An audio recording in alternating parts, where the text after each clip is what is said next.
Mi nombre es Valeria Méndez y tengo 30 años. Si alguien me hubiera dicho hace unos años que la persona que más amaba se convertiría en mi peor pesadilla, simplemente no lo habría creído. Es más probable que me hubiera reído en su cara. Para mí el amor era un refugio, un cuento de hadas con un final feliz garantizado. Pero la vida tiene formas retorcidas de mostrarte la verdad. Lo que viví no fue un simple tropiezo, ni un malentendido. Fue mi existencia entera desmoronándose lentamente, pieza por pieza, hasta que apenas reconocí lo que quedaba de mí. Todo empezó una noche cualquiera, o al menos así parecía al principio. Una discusión sin sentido, la típica que se magnifica con el cansancio y el estrés del día. Pero esa vez fue diferente. Esa vez, la mano de mi esposo se levantó. No la vi venir, no la esperé. Fue rápida, fría, brutal. El impacto me dejó aturdida, el mundo giró a mi alrededor y mi cuerpo cayó al suelo con un golpe seco. Esa fue la primera vez. La primera bofetada que resonó en el silencio de nuestra casa, y en el silencio aún más ensordecedor de mi alma. Y lamentablemente no sería la última. En ese instante mi mente solo pensaba en una cosa, mis padres, Ana y Guillermo. Ellos siempre habían sido mi fortaleza, mi roca, las personas que me daban seguridad. Creí que serían mi refugio, mi lugar seguro donde sanar y encontrar consuelo. Con el rostro adolorido y el corazón hecho pedazos, corrí a su casa, buscando sus brazos, sus palabras de aliento, su protección. Les mostré el hematoma que empezaba a florecer en mi mejilla, un mapa visible de la violencia que acababa de sufrir. Esperaba rabia, indignación, protección. Pero lo único que recibí fue una mirada. Se miraron el uno al otro, un entendimiento tácito que pasó entre ellos sin que yo lo comprendiera. Y luego, nada. Silencio. Un silencio que fue más lacerante que el golpe mismo. En ese momento, en esa habitación llena de recuerdos de mi infancia, entendí que estaba completamente sola. El tiempo se arrastró, cada minuto una eternidad. 30 minutos después, la puerta de mis padres se abrió de nuevo. Y ahí estaba él, Emanuel. El hombre que me había jurado amor eterno, el que prometió cuidarme. Se arrodilló delante de mí, las lágrimas rodando por su rostro, un mar de arrepentimiento fingido. Sus palabras eran un torrente de promesas vacías, que iba a cambiar, que me amaba más que a su propia vida, que todo había sido un error fruto de la ira. Mis padres, esos mismos que habían guardado silencio, intervinieron. «Perdónalo, Valeria», dijeron. «Todos cometemos errores». Y yo, confundida, dolorida, sin saber qué hacer, acepté. Por ahora. ¿Alguna vez te has sentido así? ¿Alguna vez el amor se convirtió en una prisión de la que no sabías cómo escapar? ¿Has vivido algo parecido, donde la traición venía de donde menos la esperabas? Déjame tu historia en los comentarios. Y si quieres escuchar cómo terminé vengándome de él y recuperando mi vida, una vida que hoy me llena de orgullo y propósito, no te vayas sin darle like a este video y suscribirte al canal. Porque mi historia, tristemente, es la historia de muchas. Y hoy mi voz es un eco de todas las que han sufrido puche y me preguntaran cómo empezó todo, diría que con un aura de cuento de hadas. Al principio la vida junto a Emanuel era todo lo que una joven de Guadalajara podría soñar. Lo conocí en una feria universitaria. Yo estudiaba diseño gráfico y él, aunque un par de años mayor, ya se perfilaba como un joven empresario. Recuerdo perfectamente ese primer encuentro en el vasto y ajetreado pabellón de exposiciones. Su sonrisa, una mezcla de carisma y confianza, me cautivó al instante. Había algo en su mirada, una chispa ambiciosa y a la vez tierna que me atrajo como un imán. Emanuel era detallista como nadie que hubiera conocido antes. Me enviaba flores a escondidas a mi trabajo, me dedicaba canciones en la radio local, esas estaciones románticas que tanto nos gustaban en Jalisco, y me sorprendía con escapadas a Tequila o al lago de Chapala. Cada frase, cada gesto, parecía sacado de una novela. Mis amigas suspiraban de envidia, y mi familia. Mis padres, Ana y Guillermo, estaban encantados con él. Emanuel era el yerno perfecto, educado, trabajador, con una posición económica prometedora y, lo más importante para ellos, respetuoso con las tradiciones. Lo adoraban y él sabía cómo ganárselos. Les hablaba de sus planes de futuro, de cómo quería construir una vida sólida y de cómo ansiaba formar una familia. Todo avanzó con una rapidez embriagadora. En menos de un año, Emanuel me propuso matrimonio en un atardecer mágico en el mirador de la barranca. No lo dudé ni un segundo. Mi corazón desbordaba de felicidad. La boda fue un evento pomposo y elegante, digno de las revistas sociales. Se celebró en el corazón de Guadalajara, en una iglesia antigua con vitrales coloridos que bañaban de luz cada rincón. El banquete fastuoso reunió a toda nuestra familia y amigos. Recuerdo bailar con él, sintiendo que estaba viviendo el momento más perfecto de mi vida. Las felicitaciones llovían, los deseos de que sean muy felices se multiplicaban. Todo el mundo nos veía como la pareja ideal, el ejemplo a seguir. Nos mudamos a una hermosa casa en una de las zonas más exclusivas de la ciudad, un hogar que Emanuel había decorado con un gusto exquisito, pensando en cada comodidad. Creí que mi vida se había convertido en un sueño hecho realidad. Tenía al hombre que amaba, una casa preciosa y la aprobación de todos. Me sentía plena, completa, como si finalmente hubiera encontrado mi lugar en el mundo. Pero como en los cuentos, había un hasta que. Y ese hasta que se reveló poco a poco sigilosamente como una sombra que se alargaba conforme el sol se ponía. El velo de la perfección comenzó a caer, revelando lo que se escondía detrás de la imagen impecable. Lo que parecía un relato de amor eterno se convirtió en el preámbulo pesadilla. La luna de miel fue el huo vestig, yo de ese cuento de hadas que creí vivir. Un paraíso tropical donde Emanuel continuaba siendo el príncipe encantador, el esposo atento y amoroso. Volvimos a Guadalajara, a esa casa que ahora era nuestra, con la promesa de una vida idílica. Pero fue entonces cuando las fisuras empezaron a aparecer, grietas imperceptibles al principio, como esas que anuncian un terremoto mucho antes de que el suelo se estremezca. Los detalles seguían ahí, sí, pero con un matiz diferente. Un comentario sobre mi vestimenta, aparentemente inocente, que poco a poco se convirtió en una directriz sobre qué debía o no ponerme. Ese color no te favorece, amor. O, ¿no crees que ese escote es un poco mucho para salir conmigo? Al principio lo atribuía al cuidado que él ponía en todo, a su buen gusto. Pero la lista crecía. Mis amistades empezaron a ser cuestionadas. ¿De verdad necesitas salir con Marcela otra vez? Siempre te pone ideas raras en la cabeza. ¿O ese amigo tuyo, de que lo conoces? No me da confianza. Mis llamadas telefónicas, que antes eran algo privado, ahora las respondía él si yo no estaba cerca, o me preguntaba con insistencia quién me llamaba y de qué hablábamos. Los celos, infundados y cada vez más evidentes, se manifestaban en pequeñas puñaladas pasivo-agresivas. Si yo reía con un mesero, él hacía un comentario despectivo sobre su apariencia. Si recibía un mensaje, su mirada se posaba en mi teléfono con una intensidad que me helaba la sangre. ¿Quién es? ¿Por qué tardaste en contestar? Las decisiones, antes compartidas, ahora eran tomadas unilateralmente por él. Quería cambiar el auto, comprar una propiedad, invertir en algo de su negocio. Todo lo decidía sin consultarme realmente, solo me lo comunicaba esperando mi aprobación. Si osaba expresar una opinión contraria, se cerraba, se ofendía, o directamente me ignoraba hasta que yo cedía. A los ojos del mundo, seguíamos siendo la pareja perfecta de ensueño. Esas grietas eran invisibles para los demás. Emanuel mantenía esa imagen impoluta en público y nuestras vidas sociales seguían siendo vibrantes. Éramos el centro de atención en fiestas y reuniones, siempre impecables, siempre sonriendo. Pero dentro de las paredes de nuestra hermosa casa me sentía cada vez más prisionera. Una prisión dorada, sí, con todas las comodidades y lujos, pero una prisión al fin. Intenté hablar de esto con mis padres. Les comenté que Emanuel estaba un poco controlador, que me sentía un poco ahogada.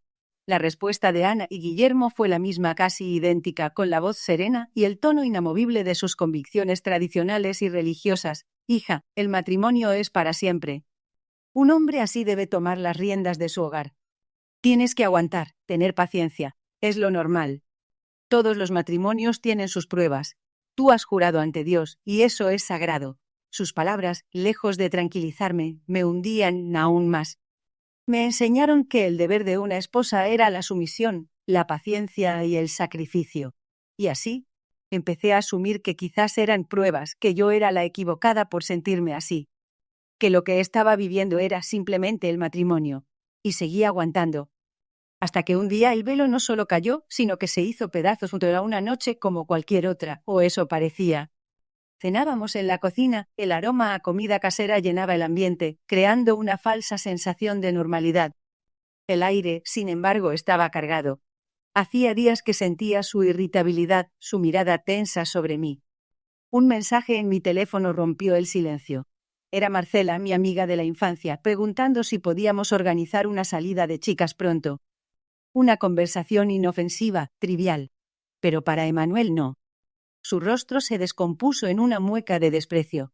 ¿Quién te está molestando a estas horas?, preguntó con una voz que no reconocía, una voz dura, fría, ajena a la persona que decía amarme. Le respondí que era Marcela, solo eso.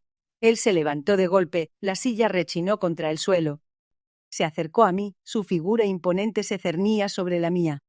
¿Molestando, Valeria? Ella te está llenando la cabeza de tonterías.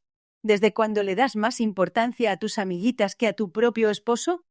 Su tono era acusatorio, sus ojos, antes tan tiernos, ahora lanzaban llamas. Intenté defenderme, explicarle que era una simple conversación, que me estaba imaginando cosas. Emanuel, por favor, no es lo que crees. Mi voz se perdió en el aire. Sus palabras se convirtieron en un murmullo que se desdibujaba a medida que su brazo se alzaba. Fue en cámara lenta y a la vez tan rápido. Un destello. Un sonido seco que resonó en la pequeña cocina. La onda expansiva de la bofetada me lanzó a un lado, mis pies perdieron el equilibrio y caí al suelo con un golpe que me dolió el alma más que el cuerpo. El impacto fue tan sorpresivo, tan brutal, que no pude reaccionar. Solo caí, con la cara ardiendo y las lágrimas empañando mi visión. El silencio que siguió fue atronador. El aroma a cena se desvaneció, reemplazado por el olor metálico del miedo. Emanuel se quedó de pie, mirándome en el suelo.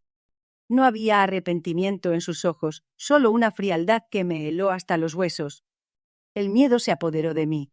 Me levanté como pude, tambaleante, mi mejilla palpitaba con un dolor que empezaba a extenderse. Sin decir una sola palabra, sin siquiera una mirada más, salí corriendo de la casa. Manejé sin rumbo fijo, las lágrimas nublando el camino hasta que mi instinto me llevó al único lugar donde creí que encontraría consuelo, la casa de mis padres. Llegué con el rostro empapado, el corazón desbocado y la mano en mi mejilla que ya empezaba a hincharse. Llamé a la puerta con desesperación. Mi madre, Ana, abrió y su rostro se transformó de la sorpresa al horror. Mi padre, Guillermo, apareció a su lado.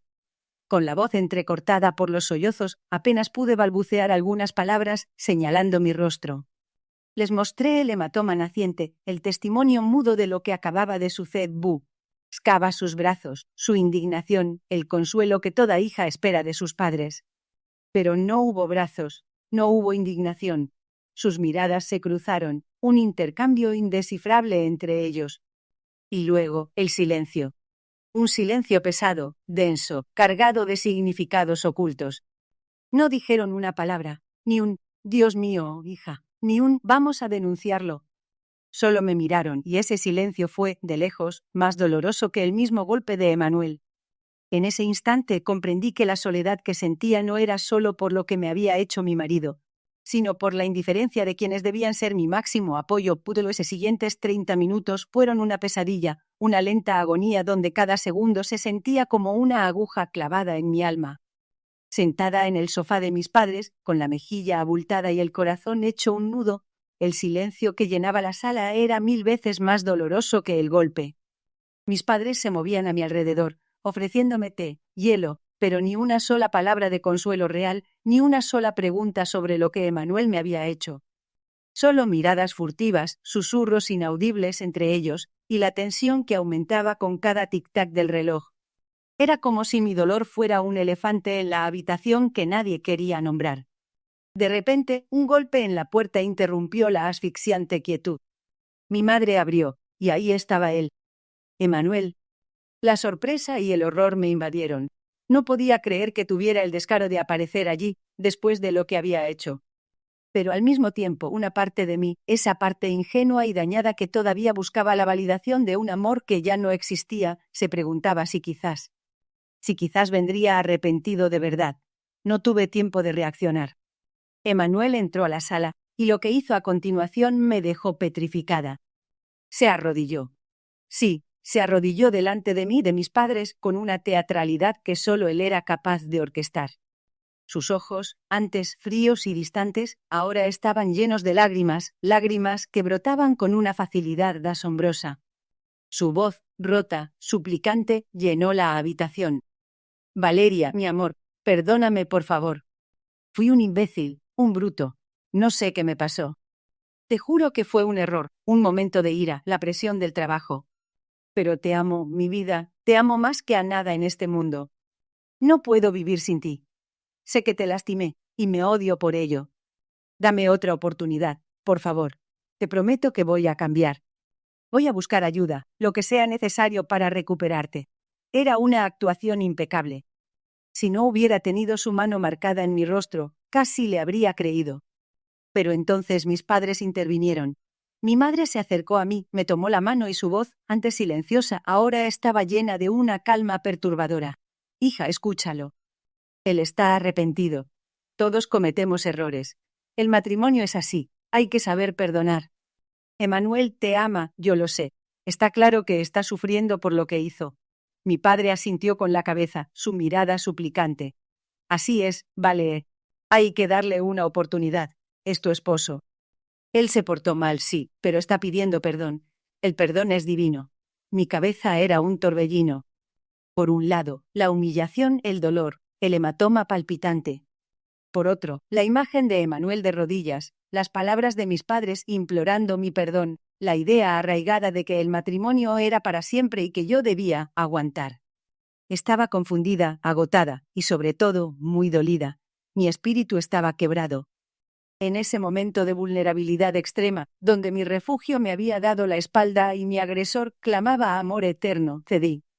Acepté. No porque realmente lo perdonara, sino porque me sentía sin otra opción. No tenía la fuerza para resistir la presión de ambos, ni la claridad para entender que esa pantomima era el inicio de un ciclo aún más oscuro. Acepté, pero en el fondo, una pequeña chispa de mi ser gritaba que aquello era una mentira. Una mentira con rodillas suplicantes, lágrimas fingidas y el beneplácito de mis propios padres. Y así esa noche regresé a la jaula, regresé a la casa, arrastrando mi cuerpo y mi alma como si fueran un peso insoportable. Él fue, predeciblemente, el Emmanuel de los primeros días. Lleno de arrepentimiento, con promesas de cambio, de ir a terapia, de convertirse en el esposo que yo merecía. Y yo, ingenuamente, le creí. O quizás, más que creerle, quise creerle para aliviar el abrumador dolor de la soledad que me habían impuesto. Pero esa noche fue el parteaguas. A partir de entonces el control de Emmanuel se intensificó, se volvió asfixiante, sistemático. Al principio lo disfrazó de cuidado y seguridad. El primer paso fue mi mundo digital. Por tu seguridad, amor, pondré contraseñas más fuertes a tus redes sociales, me dijo una tarde con una sonrisa tranquilizadora. Así nadie podrá hackearte o robar tu información. Y, con esa excusa, cambió todas mis claves. De un día para otro no tuve acceso a mis perfiles. Yo las manejaré, sentenció. Mis fotos, mis conversaciones con Marcela, con viejos amigos, todo quedó bajo su control. Él respondía, él publicaba, él decidía quién era digno de estar en mi círculo social. Me convertí en una sombra digital de mí misma. Luego vino el dinero, para que no te preocupes, mi vida, yo me encargo de las finanzas, me explicó con una paciencia condescendiente. Eres demasiado distraída para estas cosas. Yo manejaré mejor tu cuenta bancaria y tus gastos, así ahorramos y tendremos un futuro más próspero. Y así, mi tarjeta de débito fue a parar a su billetera. Mi cuenta bancaria, esa donde recibía el pequeño sueldo de mi trabajo como freelance, fue vaciada y cancelada. Toda mi independencia económica desapareció. Dependía de él para cada compra, para cada gasto. Me daba una pequeña cantidad de efectivo cuando lo consideraba necesario, siempre preguntando hasta el más mínimo detalle de en qué lo gastaría. El vestuario, el peinado, todo lo que antes era mi elección, ahora pasaba por su aprobación. Esa falda es de más. Corta, Valeria. Te compré este vestido, pruébatelo. Con el pelo suelto te ves más linda. ¿Por qué no te lo dejas así? Su obsesión por mi apariencia se convirtió en la anulación de mi propia identidad. Me transformó en la mujer que él quería que fuera, moldeando cada faceta de mi ser a su antojo. Mis amigas. A mis amigas, las que no le gustaban, las que él consideraba malas influencias como Marcela, fueron vetadas. Simplemente ya no podía salir con ellas. Tus nuevas amigas son las esposas de mis socios, cariño. Ellas sí te convienen. Son mujeres de bien. Y así fui envuelta en un nuevo círculo social, uno donde todas eran amables, sumisas y, sobre todo, bajo el ojo vigilante de sus propios esposos. Comencé a sentir que estaba atrapada en una cárcel invisible, una prisión de oro macizo. Tenía una casa hermosa, ropa de diseñador, joyas, todo lo que el mundo consideraría felicidad. Pero lo que había dentro de esa jaula no era una mujer feliz, era un alma marchita, una Valeria desdibujada. Me sentía sola, vacía. Cada día era una lucha para mantener la poca cordura que me quedaba. No sabía a dónde acudir. Mis padres habían demostrado su silencio y mi mundo exterior había sido sistemáticamente desmantelado. Hasta que en uno de esos encuentros obligatorios con las esposas de los socios de Emanuel, me encontré con una antigua amiga, Carla. Ella era abogada. Discretamente me deslizó una frase, casi como un susurro, mientras Emanuel estaba distraído. Valeria, si alguna vez necesitas algo, un consejo, lo que sea, no dudes en llamarme. Tengo una idea. Infiltrar, ¿sabes? Su mirada y la forma en que pronunció esa palabra encendieron una chispa de esperanza en mi oscuro calabozo. Por primera vez en mucho tiempo vi una luz al final del túnel. Esa idea peligrosa. Era mi única salida. La palabra de Carla, infiltrar, resonó en mi cabeza como un eco. Era una revelación, una brecha en la prisión en la que me había convertido mi propia vida. Entendí que mi desesperación no me llevaría a ningún lado, que llorar y sentirme víctima solo reforzaría mi encierro. Tenía que ser más inteligente, más astuta. Tenía que jugar su juego, pero con mis propias reglas secretas. Así comenzó mi venganza silenciosa, una estrategia meticulosa diseñada para desmantelar la jaula desde dentro. El primer paso fue fingir. Fingir sumisión, fingir respeto, fingir esa felicidad que él tanto ansiaba ver en mí. Me convertí en la esposa perfecta de sus estándares, sonriendo a sus comentarios, asintiendo a sus decisiones, incluso halagando su buen gusto al elegir mi ropa o mi peinado. Cada vez que él elevaba la voz o me humillaba con sus palabras hirientes, yo respondía con calma, con una aparente docilidad que lo desarmaba. Él no sospechaba que debajo de esa máscara de obediencia se gestaba la tormenta. Mi arma secreta, mi teléfono viejo, lo había escondido en el fondo de un cajón pensando que nunca más lo usaría. Lo recargaba en secreto cuando él estaba en la I.N.A.O. durmiendo profundamente. Con él comencé a grabar. Cada agresión verbal, cada comentario degradante, cada muestra de su carácter controlador y celoso. Las conversaciones en las que me prohibía salir, las amenazas sutiles sobre mi familia si no me comportaba, las mentiras que le contaba a otros. Cada archivo de audio era una bala cargada, un testimonio innegable de su verdadera naturaleza. Los guardaba en una nube, en un archivo cifrado, con la esperanza de que un día fueran mi salvación.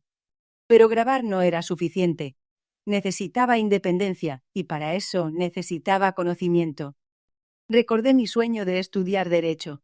Una idea descabellada en mi situación, pero la necesidad agudiza el ingenio. Investigué sobre carreras en línea y encontré una universidad que ofrecía la licenciatura. El problema era la computadora y el Internet, así que, con la excusa de hacer recados o ir de compras, empecé a escaparme a la Biblioteca Municipal de Guadalajara. Era mi santuario secreto. Allí, en una computadora pública, me matriculé de forma anónima y comencé a devorar libros, artículos y clases virtuales. Cada hora pasada en esa biblioteca era un soplo de aire fresco, una pequeña victoria contra el asfixiante control de Emanuel.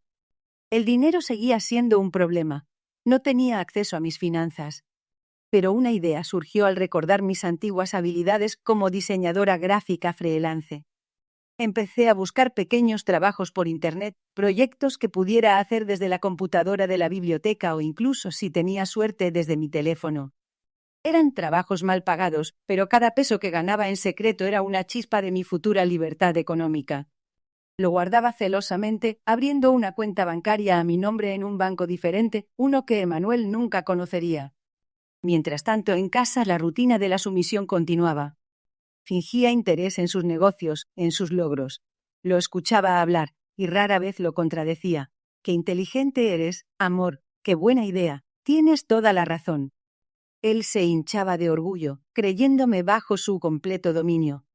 No sospechaba que, detrás de mis ojos aparentemente tranquilos, yo estaba construyendo un puente hacia mi libertad. No sospechaba que cada sonrisa, cada palabra de aceptación, era parte de una elaborada estrategia. Y para que mi plan funcionara, él no podía sospechar nada. Los 2 años siguientes fueron los más extraños de mi vida. Por fuera seguía siendo la esposa perfecta, la señora de la casa impecable de Emmanuel. Por dentro era una guerrera silenciosa, acumulando evidencia, estudiando y planeando mi escape. Cada noche, cuando él dormía, yo me sumergía en mis estudios de derecho, alimentando la mente que un día me sacaría de esa prisión. Cada discusión, cada menosprecio era grabado en secreto, un testimonio irrefutable de su abuso. Mi cuenta secreta de ahorros crecía, lenta pero constantemente, con el dinero de mis pequeños trabajos freelance. No fue fácil. Hubo días en que esa desesperación me invadía, días en que el miedo a ser descubierta me paralizaba.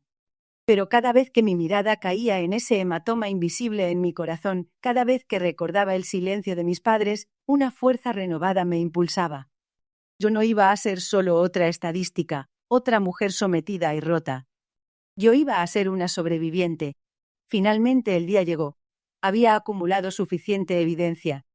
Horas de grabaciones de audio, capturas de pantalla de sus mensajes controladores, incluso pequeños escritos donde documentaba los incidentes. Había pasado mis exámenes finales y aunque todavía no era abogada con título, tenía el conocimiento y la determinación.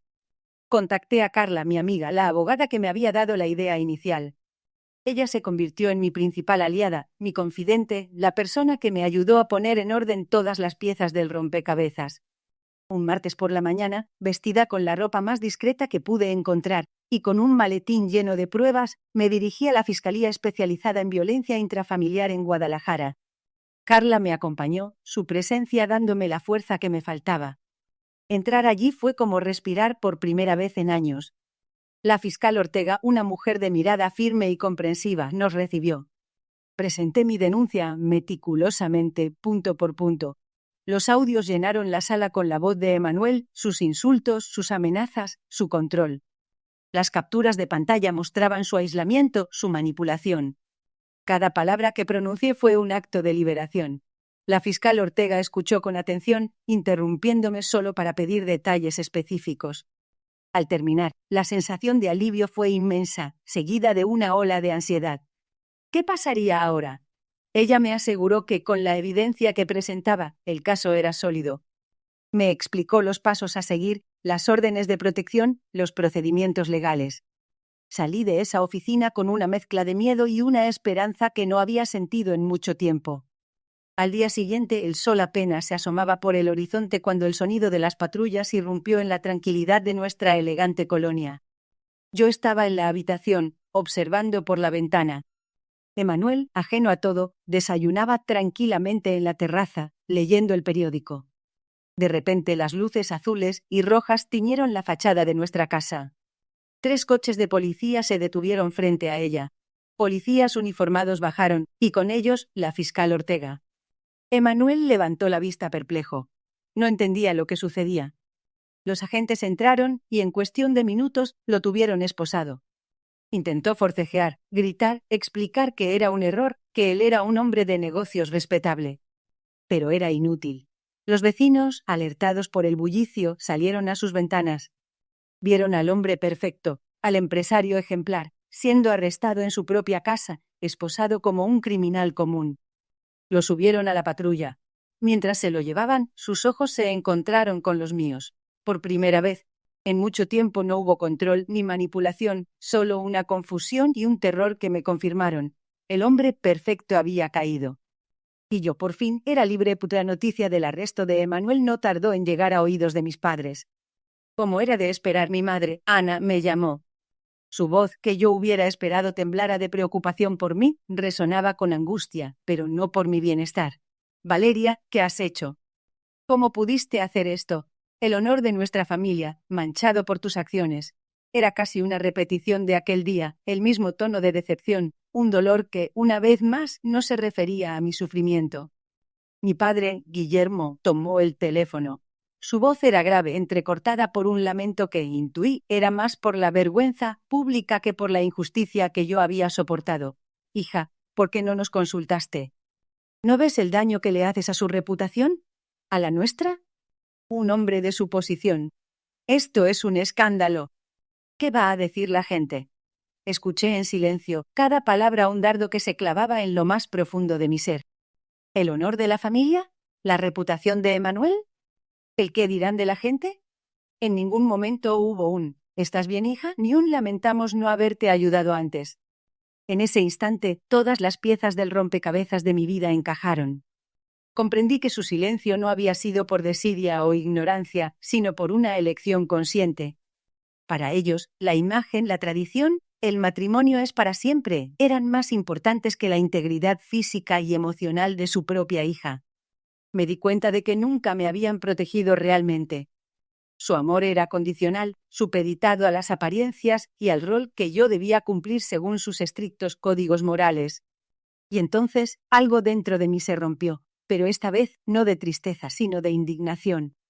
Fue como si la Valeria sumisa, la que había guardado silencio y aguantado, finalmente explotara. «¡Basta!», les grité. Mi voz, antes tímida, ahora retumbaba con una fuerza que ni yo misma reconocía. Su silencio también fue violencia. Ustedes me fallaron, me dejaron sola, me dijeron que aguantara, que perdonara, mientras él me destruía. Y ahora les preocupa lo que diga la gente, no que yo esté viva y a salvo. Hubo un silencio al otro lado de la línea. Un silencio aturdido, sorprendido por mi reacción. Nunca les había alzado la voz, nunca les había confrontado. Pero la rabia, la frustración acumulada de años, me dio el valor. No puedo seguir así.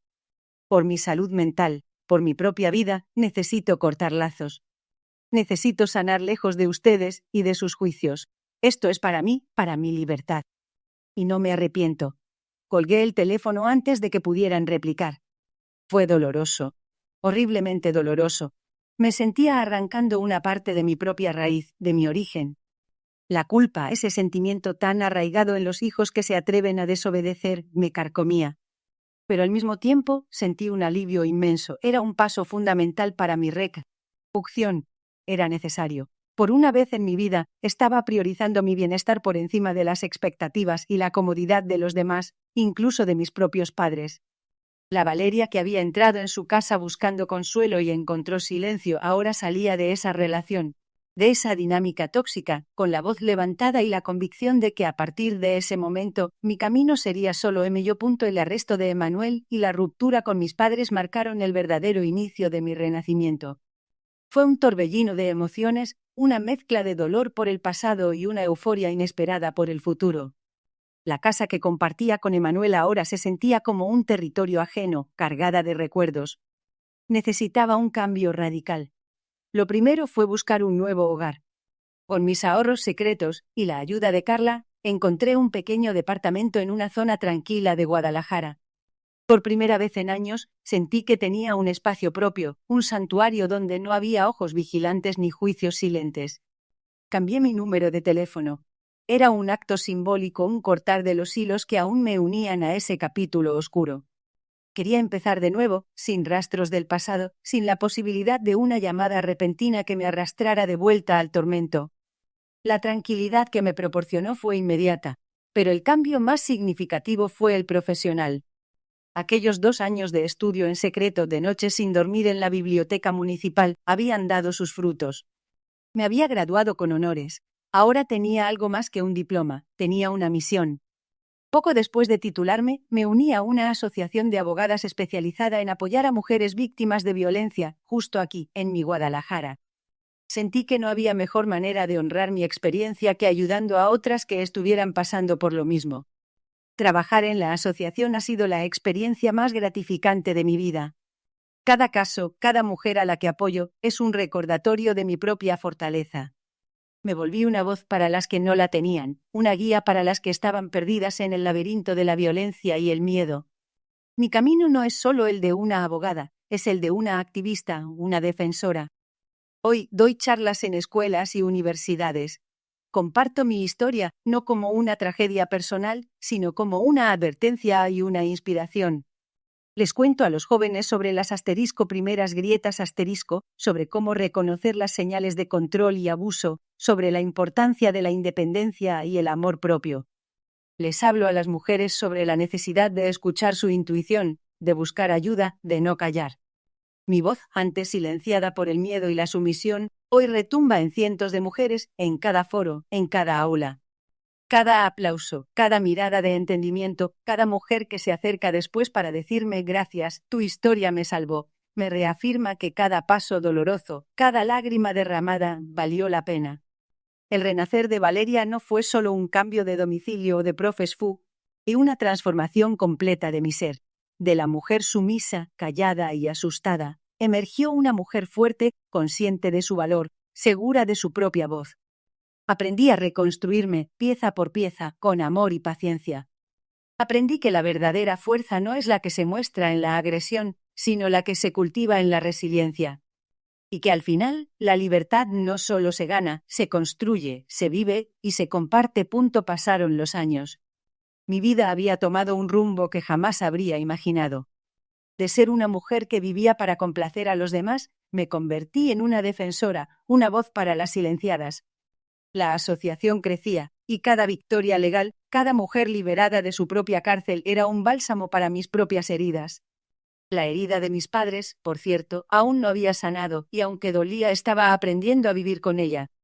Un día, mientras me preparaba para una audiencia de rutina en el juzgado de lo familiar, un murmullo de expectación recorrió los pasillos. No le presté mucha atención.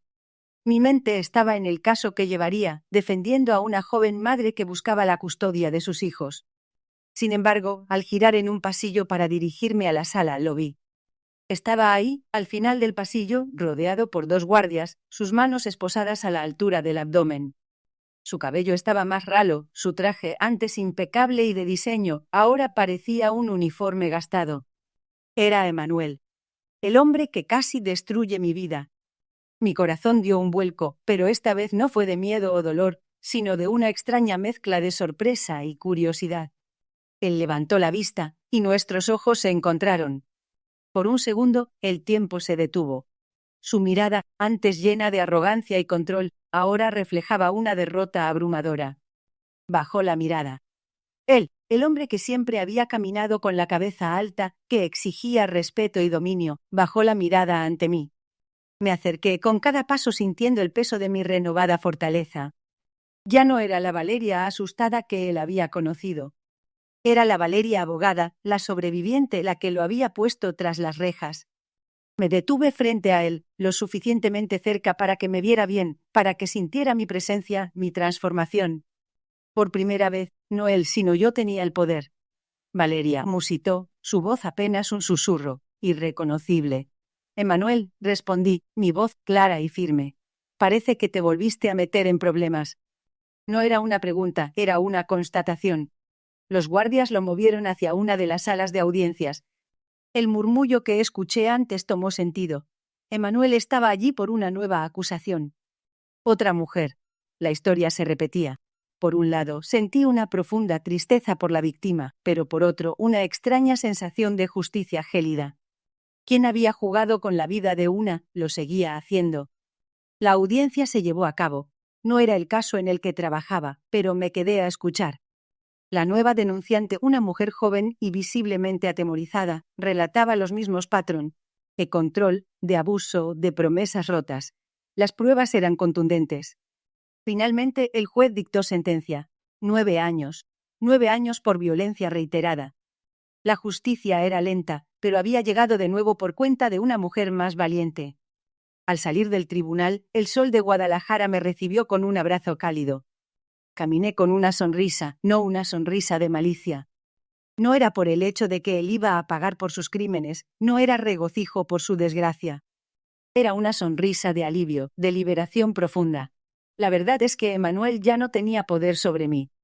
Su destino, sus acciones, su cárcel, no me definían. Mi libertad estaba dentro de mí, construida día a día, ladrillo a ladrillo, con cada paso que di para convertirme en la mujer que soy ahora. Él estaba tras las rejas, sí, pero yo era la que había abierto la puerta de mi propia jaula, y ahora volaba libre, imparable. Voy, mi vida es completamente diferente. Vivo sola en un departamento que adoro, lleno de luz y de paz. Mi única compañía, por ahora, es Esperanza, una gata adorable que rescaté de un refugio. Su ronroneo es el sonido más reconfortante que conozco, un contrapunto perfecto al silencio que me rodea y que, por fin, ya no se siente solo, sino liberador. Mi historia, la que empecé contándoles como un infierno, se ha convertido en mi mayor fortaleza. Aquella Valeria que se sentía desmoronarse, la que se arrodilló ante una mentira y fue silenciada por el miedo, hoy está de pie, más firme que nunca.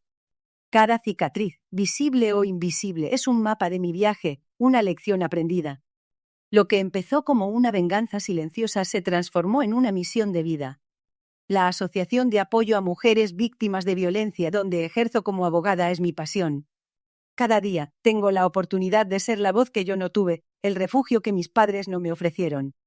Ver a esas mujeres encontrar su fuerza, levantar la cabeza y reclamar su libertad, es una recompensa que supera cualquier dolor pasado.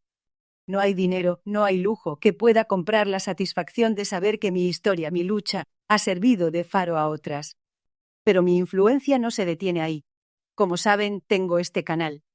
Esta plataforma se ha convertido en una comunidad increíble, un espacio donde cientos de mujeres y hombres también me siguen, me escuchan, comparten sus propias historias y encuentran apoyo. Sus comentarios, sus mensajes, me confirman que no estoy sola en esto. Que hay una red de solidaridad y empatía que nos une a todos los que hemos tenido que renacer de las cenizas.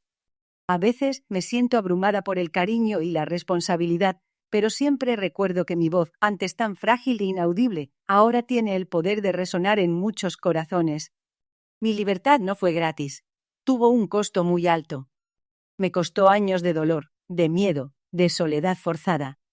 Me costó la relación con mis padres, una herida que sigue abierta y que quizás nunca cierre del todo. Me costó la inocencia, la fe ciega en el romántico, la imagen de perfección que nos venden, pero lo valió todo. Cada paso, cada lágrima, cada gramo de esfuerzo fue una inversión en la mujer que soy hoy. Mi vida no es un cuento de hadas, pero es real. Y esa realidad es mucho más poderosa. Es una realidad basada en la resiliencia, en la capacidad de transformar el dolor en sabiduría, la adversidad en oportunidad y el silencio en un grito ensordecedor que exige justicia y dignidad para todas. La libertad duele, sí, duele cortar lazos que creías irrompibles, duele sanar heridas profundas. Pero les prometo que al final del camino, esa libertad sabe a justicia. Y esa justicia, mis queridas y queridos, es la más dulce y la más verdadera de todas.